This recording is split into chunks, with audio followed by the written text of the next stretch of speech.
Before we ask you anything, I'm not sure if you've heard, but just breaking news just a few minutes ago, the ICC has confirmed the charges against former President Rodrigo Duterte over the crimes against humanity charge. Unanimous po yung decision, which means this will proceed to a full trial. Reg, baka si Senator ang pinaka-least surprised dyan. Kaya nga, I was about to say, you don't look surprised. Well, magandang hapon po sa inyo lahat. Ano?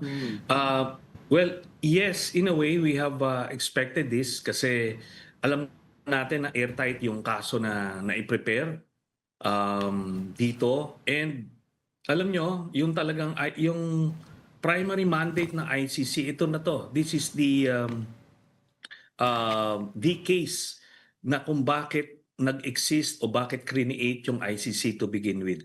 A head of government like Duterte who abused his powers to oppress his own people. So ito yon. And at least masaya tayo na we've gone past this stage. Ang next ito is yung pagsiset na ng trial.